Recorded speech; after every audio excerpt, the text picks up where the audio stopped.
Hello Internet, welcome back to Lashdurge.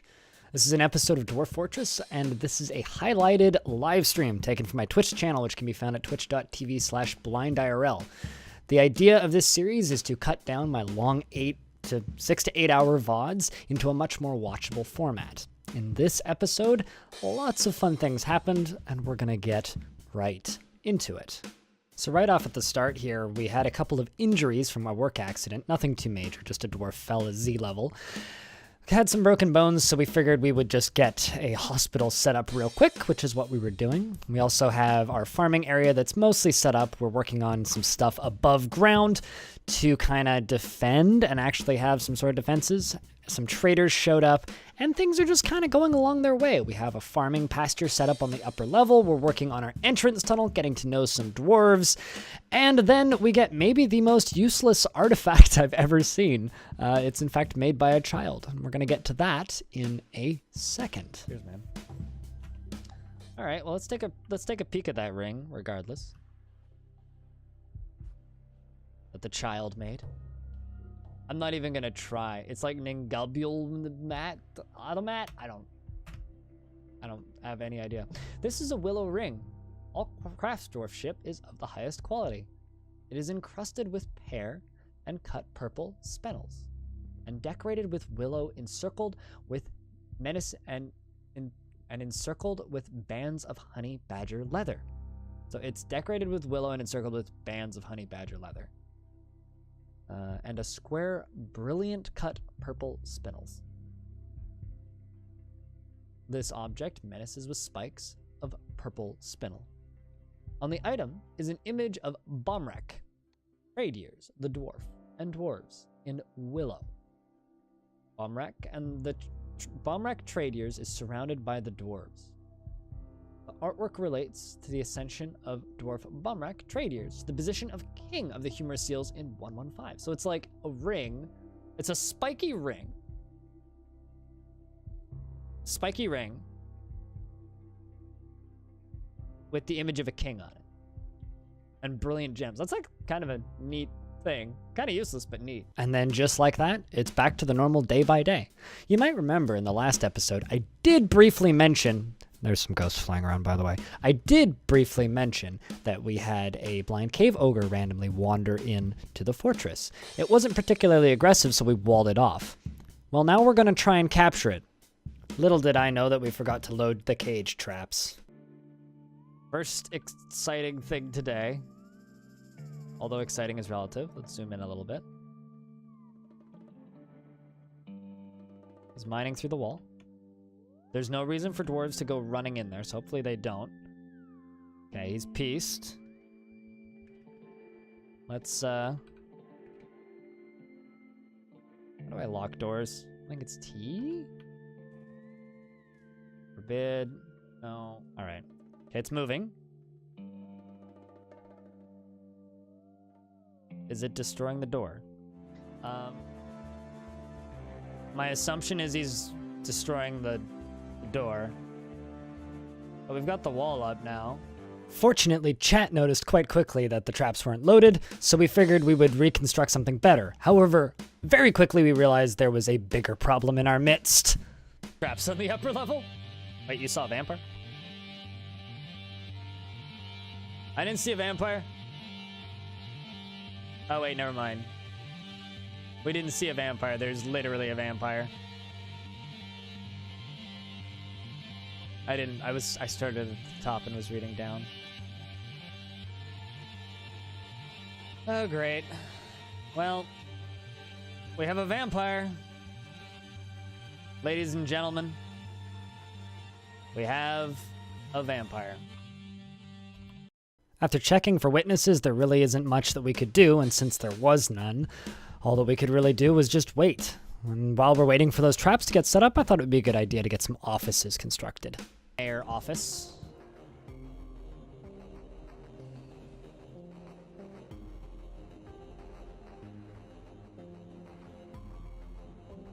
Question, is that big enough to be decent? Probably not.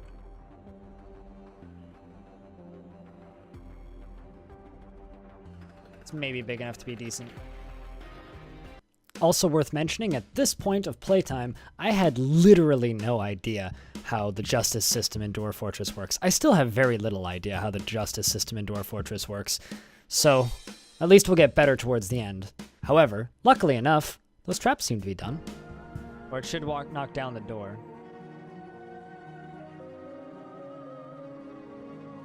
You don't want to open the door, do you?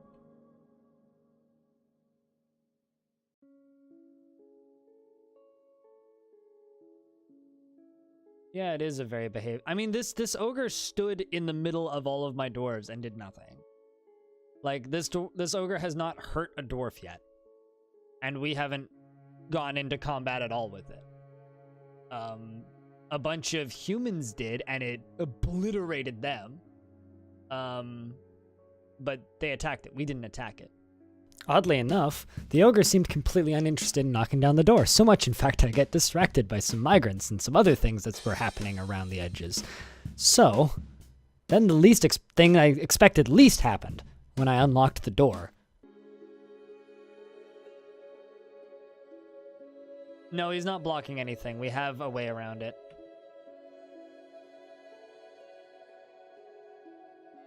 Are you constructing a trap underneath it? Oh my gosh. They're constructing traps underneath it. Is it in a I think we have ourselves the most well-behaved ogre in ogre history. After discovering our very polite ogre, we quickly figure out ways of positioning the cage somewhere where we can activate it so it could fight enemies if we do get attacked. Then we go back to basic fort construction and working on our day-to-day, getting defenses set up and rigged, and working towards my future project. Mine out some of these. I was ready for some potential fun. This project is actually quite simple. We are constructing a small bridge from one side of the caverns over to the other side of the caverns, just simply to give us more building space without having to worry about building into the caverns. Potential new crafting area. It's going to be a double-decker bridge with a little stair in the middle. It's going to turn out quite nicely. And it's very good that we did this for things that are going to happen soon. This is not foreshadowing in the slightest, but it's going to be fun. All right. And remember, no matter how exciting Dwarf Fortress gets, sometimes it's good to just take a break, slow down, and look at the scenery. Because Dwarf Fortress is a game about simulation and character building and just this lovely world that you are creating yourself that you get to experience alongside of the little poor souls that are forced to dwell in it.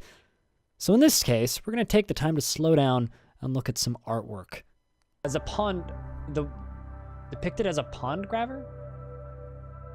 What the fuck's a pond grabber? By Locum. Missos is contemplating. It's an image of an... Yeah, okay. Engraved on the wall is a superiorly designed image of Detan, the dwarf, and dwarves by Locum. Detan is surrounded by the dwarves. The artwork relates to the election of the dwarf Detan to the position of mayor of the fortification of Harmonies in the early autumn of 267. Actually, that might be our civilization. Fortification of Harmonies. Either a fish or a turtle. Fair enough. Hey, heads up, chat room. Investments are open. Engraved on the wall is a finely designed image of Etur, square doors, the dwarf, and a diorite mug. Etur is resting.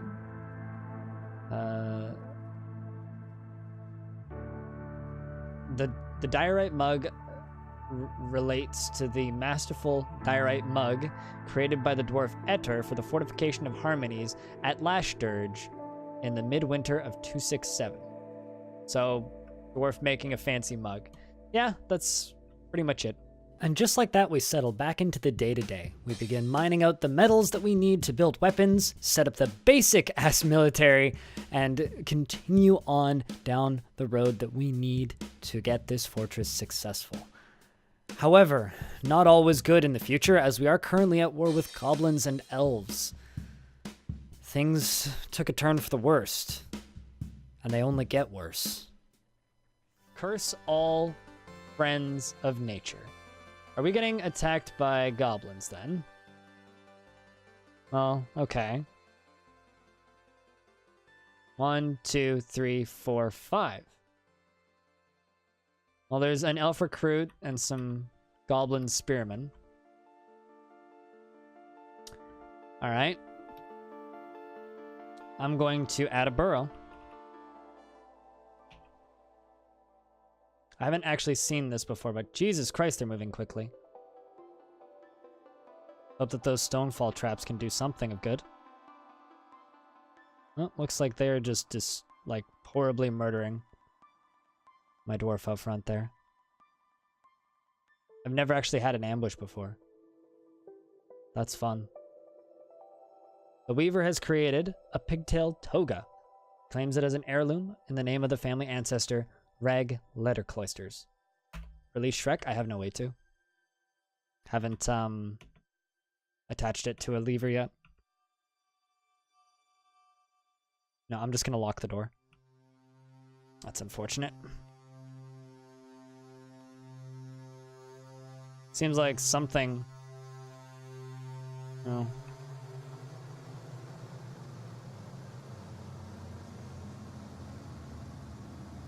Although, it's just goblins, so if I lock those doors, they shouldn't be able to get through them, right? Because they're not building destroyers?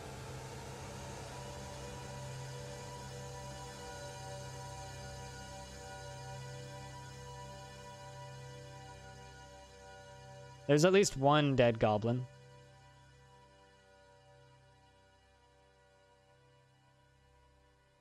After they murder most of our untrained animals, I am fearful to send in our untrained military.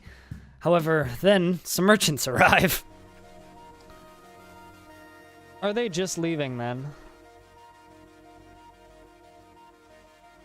Does seem to be the case.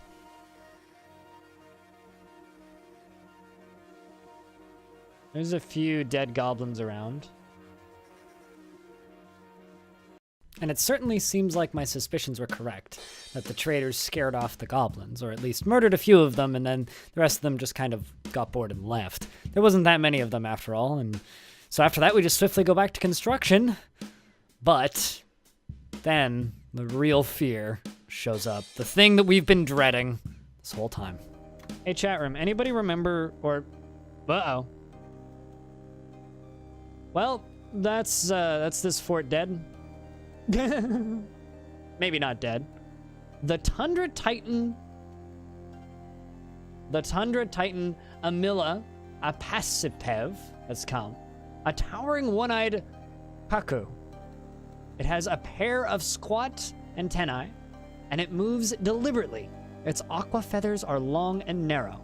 Beware its fire. Well, something's gonna die, and if it's not me, it's the frame rate. Because it's got fire. Since my military is mostly unarmored and mostly untrained, all I can really do is turn on the burrows and lock the doors and hope for the best. Not everything's on fire yet, so that's a positive, I guess.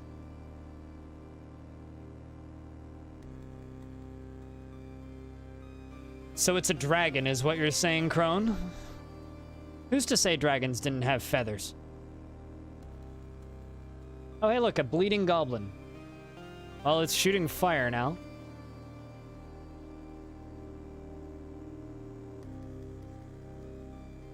There goes the fire.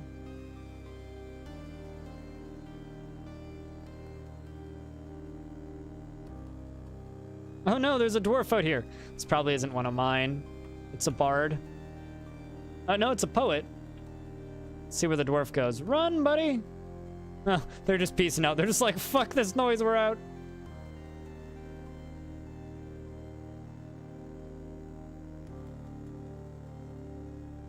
Well, now I said something about frame rate going bye-bye. There goes the frame rate.